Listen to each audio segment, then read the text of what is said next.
मंत्रिमंडल के मेरे सहयोगी डॉक्टर जितेंद्र सिंह जी, यमियत फॉर, और Shri Kailash ji Choudhary, honourable minister roads and bridges, government of Sikkim,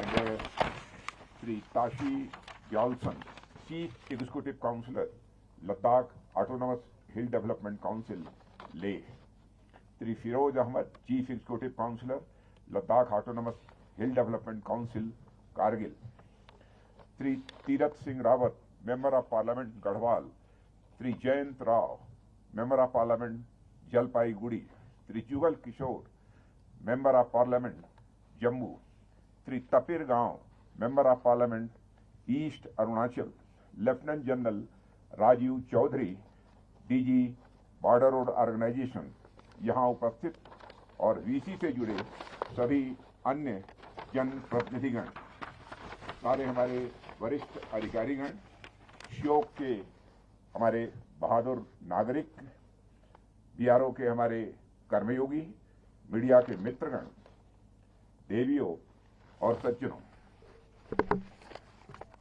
मित्रों, आज बॉर्डर रोड्स ऑर्गेनाइजेशन द्वारा निर्मित 75 इंफ्रास्ट्रक्चर प्रोजेक्ट्स के साथ उद्घाटन के अवसर पर आप सबसे मिलकर मुझे बेहद खुशी हो रही है।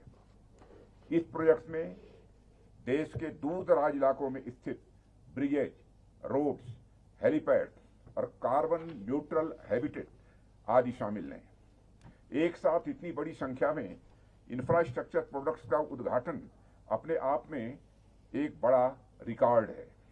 ये सभी निर्माण कार्य नए भारत को प्रगति के राह पर तेजी से आगे ले जाने में बड़े महत्वपूर्ण साबित होंगे, ऐसा मेरा पक्का विश्वास है। मैं बॉर्डर रोड ऑर्गेनाइजेशन, संबंधित स्थानीय लोगों सहित समस्त देशवासियों को इस अवसर पर हार्दिक बधाई देता हूं और इन सारे प्रोजेक्ट्स को मैं राष्ट्र को समर्पित करता हूं। साथियों, आजादी के अमृत महोत्सव के उपलक्ष्य में राष्ट्र को 75 यानी 75 इंफ्रास्ट्रक्चर प्रोजेक्ट समर्पित करना बीआरओ की एक नई सोच, नया उत्साह और देश के प्रति जिम्मेदारी की उनकी भावना को दिखाता है। बीआरओ ही नहीं, बल्कि मैं देख रहा हूं कि पिछले कुछ सालों में समूचे देश की सोच में एक बड़ा परिवर्तन आया है, और इसका बड़ा श्रेय यदि मैं किसी को देना चाहता हूं, इस समय जो हमें प्रधानमंत्री के रूप में आदरणीय नरेंद्र मोदी जी का नेतृत्व प्राप्त हुआ है, उनको इसका विशेष श्रेय देना चाहता हूं कि उन्हीं के मार्गदर्शन में देश की इतनी तेजी से प्रगति हो रही है। हमारा पूरा देश नवनिर्माण के कार्य में, नवाचार के कार्य में, नई शुरुआत के कार्य में लगा हुआ है। पहले क्या होता था कि कोई उत्सव मनाने के लिए कुछ कार्यक्रम आयोजित करा लिए जाते थे, कुछ कंपटीशन करा दिए जाते थे, एक दो व्याख्यान भी हो जाते थे और उत्सव की इतिश्री समझ ली जाती थी। साथियों, पर आजादी के अमृत महोत्सव के उपलक्ष्य में राष्ट्र में उत्सव मनाने की एक नई संस्कृति दिखाई दे रही है। मैं पिछले कुछ समय से ऐसे कई इवेंट्स का साक्षी रहा हूं जहां अमृत महोत्सव मनाने के लिए नई नई चीजें शुरू की गई हैं, नए नए निर्माण कार्य भी कराए गए हैं। रक्षा मंत्रालय के अंतर्गत यदि हम देखें तो कुछ समय पहले naval innovation and indigenisation organisation और डिफेंस इनोवेशन ऑर्गेनाइजेशन द्वारा 75 नए प्रोडक्ट्स और state of the art technologies के लिए चैलेंजेज ओपन किए गए हैं। हाल ही में डिफेंस एक्सपो 2022 में मिशन डेफ स्पेस के तहत 75 चैलेंजेज स्पेस से संबंधित टेक्नोलॉजीज के लिए ओपन किए गए। साथियों, बीआरओ ने भी कुछ समय पहले 75 बीआरओ कैफे ओपन किए थे, जिसका उद्घाटन मैंने स्वयं किया था, और आज बीआरओ द्वारा राष्ट्र को 75 नए इंफ्रास्ट्रक्चर प्रोजेक्ट का समर्पण किया जा रहा है। इसी तरह बाकी क्षेत्रों में भी विभिन्न मंत्रालयों और विभागों द्वारा आजादी का अमृत महोत्सव मनाने के लिए कई प्रकार की शुरुआत की गई है, जो नए भारत की नई और रचनात्मक सोच को यह दर्शाता है। साथियों, देश जब एक नई ऊर्जा, नई सोच और उत्साह के साथ नई यात्रा शुरू कर रहा है, तो निश्चित ही यह दुनिया में अपना एक नया स्थान प्राप्त करके रहेगा, ऐसा मेरा पक्का विश्वास है। और इस यात्रा में बॉर्डर रोड ऑर्गेनाइजेशन की बहुत ही महत्वपूर्ण भूमिका होने वाली है। साथियों, आज जिस श्योक नदी के किनारे हम सब यहाँ पर उपस्थित हैं, मुझे बताया गया है कि इसे रिवर ऑफ डेथ यानी मृत्यु की नदी भी कहा जाता है। पर इस नदी पर अत्यंत कठिन परिस्थितियों में पुल का निर्माण कर आप सभी ने इस इलाके में एक नया जीवन भर दिया है। वैसे मानव सभ्यता का इतिहास अगर हम देखें तो पाएंगे कि प्रारंभ से लेकर अब तक मानव का पूरा संघर्ष मृत्यु पर विजय करने का रहा है और उसके लिए सतत मनुष्य प्रयत्नशील रहा है। एक तरफ मानव ने मृत्यु को अवश्यंभावी मानकर इसकी अनिवार्यता को तो स्वीकार कर लिया, परंतु दूसरी ओर जीवन के विस्तार के प्रयास में भी अनवरत मनुष्य लगा रहा। मानव अपनी अब तक की यात्रा में जितना ज्ञान विज्ञान का निर्माण कर पाया है, जितना खोज अनुसंधान कर पाया है, जितनी टेक्नोलॉजिकल एडवांसमेंट हासिल कर ली है, उसके पीछे देखा जाए तो अधिक से अधिक जीवन और बेहतर जीवन जी लेने की ही अभिलाषा रहती है। पहले मानव की लाइफ एक्सपेक्टेंसी कम हुआ करती थी, तरह तरह की बीमारियों से उनकी मृत्यु हो जाया करती थी और उसके लिए मानव ने एंटीबायोटिक्स की खोज की। अभी कुछ समय पहले मानव को वायरस का सामना करना पड़ा, तो उसके लिए भी मानव ने एंटीवायरल वैक्सीन की भी खोज कर डाली। अनाज और दूध के ऊपर शोध करके, रिसर्च करके मानव ने उनका प्रोडक्शन बढ़ाने की भी एक नई विधि निकाली और भूखमरी से निजात पाने और अधिक पोषण प्राप्त करने का भी मनुष्य ने प्रयास किया है। साथियों, इसी तरह अनेक चीजें हैं जिन पर रिसर्च कर मानव ने अपने जीवन को लगातार बेहतर बनाने का प्रयास किया है। विभिन्न टेक्नोलॉजी द्वारा कनेक्टिविटी में भी बढ़ोतरी का प्रयास मानव जीवन को सुदृढ़, सुरक्षित और बेहतर बनाने का ही यह प्रयास है। ऐसे में मृत्यु की इस नदी पर 9 जीवनदायी ब्रिज का निर्माण कर आप लोगों ने मानव सभ्यता की इस तथ्य की पुष्टि की है और अपने साहस, पराक्रम और पुरुषार्थ का आप सब लोगों ने परिचय दिया है। इसके लिए भी मैं आप सबको अपनी तरफ से हार्दिक बधाई देता हूं। शून्य से नीचे के तापमान और अत्यधिक ऊंचाई की अनेक चुनौतियों के बावजूद हमारे बॉर्डर रोड ऑर्गेनाइजेशन के कर्मियों के धैर्य, दृढ़ संकल्प और आप लोगों की कर्मठता ने यह महत्वपूर्ण कार्य कर दिखाया है। इसके लिए मैं आप सभी को पुनः हार्दिक बधाई देता हूं। साथियों, अपनी शुरुआत से ही दूर दराज के इलाकों में रोड्स, टनल्स और अन्य बुनियादी ढांचे का निर्माण कर राष्ट्र की प्रगति में बीआरओ अपनी महत्वपूर्ण भूमिका का लगातार निर्वाह कर रहा है। पर पिछले 6-7 सालों में बीआरओ ने जो उपलब्धियां हासिल की हैं वह अपने आप में अभूतपूर्व हैं।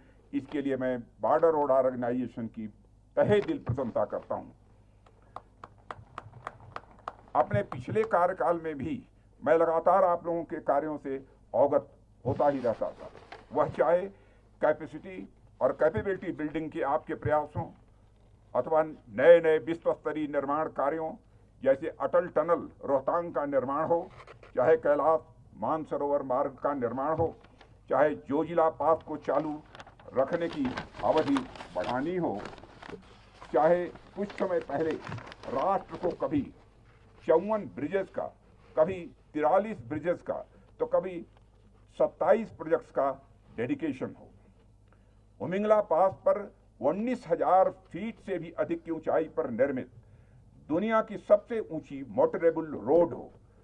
वर्क्स, रोड इंफ्रास्ट्रक्चर और ह्यूमन रिसोर्स मैनेजमेंट में टेक्नोलॉजी को बढ़ावा देना हो। बीआरओ ने एक नहीं अनेक ऐसे काम करते हुए लगातार नए नए रिकॉर्ड कायम किए हैं। बीआरओ भले ही यह कहता है कि आसमान को छोड़कर बीआरओ हर जगह सड़कों का निर्माण करने में सक्षम है, पर उमिंगला पास पर दुनिया की सबसे ऊंची मोटरेबल रोड समेत आपकी अन्य उपलब्धियों को देखते हुए मुझे लगता है कि आप लोग इस बात को भी अब गलत साबित कर चुके हैं। आप लोगों ने अपने पुरुषार्थ साथियों, आप लोगों ने अपने पुरुषार्थ से स्काई इज द लिमिट की कहावत को पूरी तरह से चरितार्थ करके दिखाया है। आप सभी इसके लिए बधाई के पात्र हैं। साथियों, आज लोकार्पित होने वाले 75 इंफ्रास्ट्रक्चर प्रोजेक्ट्स के निर्माण से हमारे पश्चिमी, उत्तरी और नॉर्थ ईस्ट के दूर दराज के इलाकों में मिलिट्री और सिविल ट्रांसपोर्ट में बड़ी सुविधा मिलेगी। मैं देख रहा था कि ये प्रोजेक्ट्स राजस्थान से लेकर पंजाब, जम्मू कश्मीर, लद्दाख, हिमाचल, उत्तराखंड, वेस्ट बंगाल, सिक्किम, अरुणाचल प्रदेश तक ये फैले हुए हैं। यानी पश्चिम से शुरू होकर नॉर्दर्न सेक्टर होते हुए ये प्रोजेक्ट्स नॉर्थ ईस्ट तक पहुंचते हुए एक विकास माला का यह निर्माण करते हैं। हमारी आर्म्ड फोर्सेस के जवान बड़ी संख्या में ऐसे इलाकों में तैनात होते हैं जहां पूरे साल ट्रांसपोर्ट की सुविधा उपलब्ध नहीं हो पाती है। खासकर ऐसे समय में जब ठंड बढ़नी शुरू होती है, कई इलाकों के रास्ते बर्फबारी के कारण बंद कर दिए जाते हैं। ऐसे में ये सारे पुल, टनल और हमारी सेनाओं तक राशन और मिलिट्री इक्विपमेंट आदि पहुंचाने में यह कारगर साबित होंगे, ऐसा मेरा विश्वास है। साथियों, ऐसे में मैं कह सकता हूं कि सुरक्षा की दृष्टि से हम जिस तरह दिन ब दिन मजबूत हुए हैं, उसमें बीआरओ का अत्यंत महत्वपूर्ण योगदान रहा है। अभी हालिया उदाहरण लें, पिछले दिनों नॉर्दर्न सेक्टर में हमें जिन परिस्थितियों का सामना करना पड़ा और जिस प्रकार हम अपने एडवर्सरी का दृढ़ता से मुकाबला करने में सक्षम रहे, वह बिना उपयुक्त इंफ्रास्ट्रक्चर डेवलपमेंट के संभव नहीं हो सकता था। और आज के अनिश्चितता के माहौल में किसी प्रकार के संघर्ष की संभावना से इनकार नहीं किया जा सकता है। ऐसी स्थितियां हमें इन इलाकों में विकास के लिए और अधिक प्रेरित करती हैं। और साथियों, यह हमारे लिए बेहद गर्व का विषय है कि इन इलाकों के विकास में सहयोग के लिए हमारे पास बीआरओ जैसा एक कुशल और समर्पित संगठन है। साथियों, सीमाई इलाकों के विकास की कुछ खास जरूरतें हैं जिन पर हमने ध्यान दिया और उन पर जमीनी स्तर पर हम लोगों ने काम भी किया है। हमने देखा कि इन इलाकों में ओवरऑल डेवलपमेंट की जरूरत है, जो बिना कनेक्टिविटी के संभव नहीं हो सकता। इसके लिए जहां एक और हमने देश के आंतरिक हिस्सों में भारतमाला जैसी परियोजनाओं के तहत रोड्स, हाईवेज, एक्सप्रेसवेज का निर्माण किया, नए रेलवे ट्रैक्स और एयरफील्ड्स की संख्या बढ़ाई, वहीं सीमाई इलाकों में भी रोडवेज, रेलवेज, हाईवेज, वाटरवेज और एयरवेज का भी तेज गति के साथ हम लोगों ने निर्माण किया है। सीमावर्ती क्षेत्रों में सड़कें न केवल हमारी सामरिक जरूरतों के लिए होती हैं, बल्कि राष्ट्र के विकास में दूर दराज के क्षेत्रों की भी बराबर भागीदारी भी यह सुनिश्चित करती हैं। इस तरह मैंने पहले भी कहा है कि पुल, सड़कें और सुरंग हमारे सामाजिक आर्थिक विकास के साथ साथ मजबूत राष्ट्र और मजबूत लोकतंत्र की सिराएं यानी वह वेन्स हैं। इसी तरह बिजली जैसी बुनियादी जरूरतों पर भी हमने ध्यान दिया और देश के कोने कोने के गांव में बिजली की व्यवस्था भी सुनिश्चित की है। जिस समय हमारी गवर्नमेंट बनी थी, इस देश में 18,000 गांव ऐसे थे जहां तक बिजली नहीं पहुंची थी। जब जानकारी प्रधानमंत्री जी ने ली, हमारे प्रधानमंत्री नरेंद्र मोदी जी ने फैसला किया कि विद इन 6 मंथ 18,000 गांवों तक बिजली पहुंचनी चाहिए। और मुझे बताते हुए आप सबको खुशी है कि 18 के 18 गांवों तक जो बिजली नहीं पहुंच पाई थी आजाद भारत में, वहां पर बिजली पहुंचाने में हमारी सरकार सफल रही है। आज यह देश जिस गति से इंफ्रास्ट्रक्चर डेवलपमेंट और उसके माध्यम से शिक्षा, स्वास्थ्य, गरीबी उन्मूलन आज के प्रति सरकार के प्रयासों को देख रहा है, शायद ही इसने कभी और देखा हो। साथियों, अभी कल ही मैं सेना द्वारा आयोजित शौर्य दिवस में सम्मिलित हुआ था। उसमें 1947 की वार में अपनी कुर्बानी देने वाले हमारे सेना के वीर अधिकारियों और जवानों के परिवार के लोग भी शामिल थे। साथ ही हमारे वर्तमान सेना के सर्विंग ऑफिशियल और जवान भी शामिल थे। उन सबको मैंने संबोधित किया। संबोधन में मैंने इसका भी जिक्र किया कि कैसे लंबे समय तक धरती का स्वर्ग कहे जाने वाले जम्मू कश्मीर को अंधेरे में रखा गया, फलस्वरूप यहां आतंकवाद जैसी अनेक समस्याएं पनपी, यहां उग्रवाद पनपा, देश के माथे पर इतना खून बहाया गया जिसके धब्बे हमें आज भी जहां तहां दिखाई दे जाते हैं। साथियों, इन सब के पीछे यदि कारण देखा जाए तो अनेक कारणों के साथ यहां पर बुनियादी सुविधाओं का अभाव यह प्रमुख था। यहां पर लगभग 7 दशकों तक विकास की वह स्थिति नहीं आ पाई जो देश के बाकी हिस्सों में आ गई थी। बुनियादी सुविधाओं का विकास नहीं तो शिक्षा नहीं, स्वास्थ्य नहीं, उद्योग धंधे और रोजगार के अवसर नहीं, और साथ ही साथ समृद्धि भी नहीं। ऐसे में समाज की विभाजनकारी शक्तियों को प्रायः अवसर मिल जाया करता है और वे अपने मंसूबों में सफल हो जाया करते हैं। साथियों, दशकों तक यहाँ के नागरिकों, खासकर बच्चों, महिलाओं और युवाओं की जिंदगी के साथ खिलवाड़ किया गया। उन्हें शिक्षा और रोजगार के मौके उपलब्ध नहीं कराए गए। जिन हाथों में कलम और कंप्यूटर होने थे, उन हाथों में गोले, बंदूक और मोर्टार थमा दिए गए। स्टडीज बतलाती हैं, एक अध्ययन बताता है कि इंटरनल डिस्टर्बेंसेस के चलते पास्ट में जम्मू कश्मीर ने फॉरेन और डोमेस्टिक टूरिस्ट के अराइवल में अच्छी खासी गिरावट भी देखी है। जाहिर है इसका नतीजा केवल जम्मू कश्मीर ही नहीं बल्कि लद्दाख और पूरे राष्ट्र को भी भुगतना पड़ा है। इस इलाके में देश भर से जाने कितने जवानों की जानें भी गई हैं, जाने कितने घर उजड़े हैं, जम्मू और कश्मीर और लद्दाख के अंदर भी और साथ ही साथ बाहर भी। पर मुझे ये कहते हुए बेहद खुशी होती है कि देर आए दुरुस्त आए, देर से ही सही पर जम्मू कश्मीर में भी विकास की धारा अब बह निकली है। सरकार के अथक प्रयासों से इलाके में उम्मीदों की एक नई सुबह हुई है। मुझे मालूम है कि प्रातःकाल में विकास का सूरज अभी धीरे धीरे चल रहा है, पर वह दिन दूर नहीं जब यह पूरा इलाका विकास की रोशनी से जगमगा उठेगा। कनेक्टिविटी की सुविधा से इस इलाके समेत देश के बाकी दूरस्थ इलाके भी शेष भारत से और मजबूती के साथ जुड़ेंगे और राष्ट्र को प्रगति के पथ पर अग्रसर करने में अपनी महत्वपूर्ण भूमिका वे निभाएंगे। इन सब में बीआरओ का भी बड़ा अहम योगदान होगा, ऐसा मेरा विश्वास है। साथियों, देश हर दिन बीआरओ की नई उपलब्धियों के बारे में सुन रहा है। यह बीआरओ के कर्मियों के डेडिकेशन यानी समर्पण, कमिटमेंट और lieutenant general Rajiv Chaudhary DG BR के दूरदर्शी व कुशल नेतृत्व के द्वारा ही यह संभव हो सका है। लेफ्टिनेंट जनरल चौधरी देखन में छोटे लगे घाव करें गंभीर वाली कहावत वो चरितार्थ करते हैं। यानी जब से अपने बीआरओ का कार्य संभाला है, मैं देख रहा हूं यह नित नई ऊंचाइयां छू रहा है। यह स्वतः आपकी निष्ठा, समर्पण और कर्तव्य परायणता का यह प्रमाण है। इसके लिए आप सराहना के पात्र हैं। मैं हमारी armed forces, department of defence और एमओडी को भी इन उपलब्धियों के लिए बधाई देता हूं। मैं आप सभी से सदैव नव निर्माण में रत रहने का आह्वान करता हूं।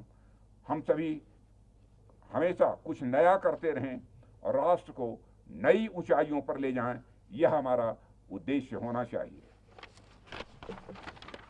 अंत में ज्यादा कुछ न कहते हुए मैं एक बार फिर आप सभी को के सम्मिलित प्रयासों की यहाँ मैं सराहना करता हूँ और मैं इन इंफ्रास्ट्रक्चर प्रोजेक्ट्स के उद्घाटन के अवसर पर आप सभी और समस्त देशवासियों को बधाई देते हुए अपना निवेदन यहीं समाप्त करता हूँ। आप सबको बहुत बहुत धन्यवाद।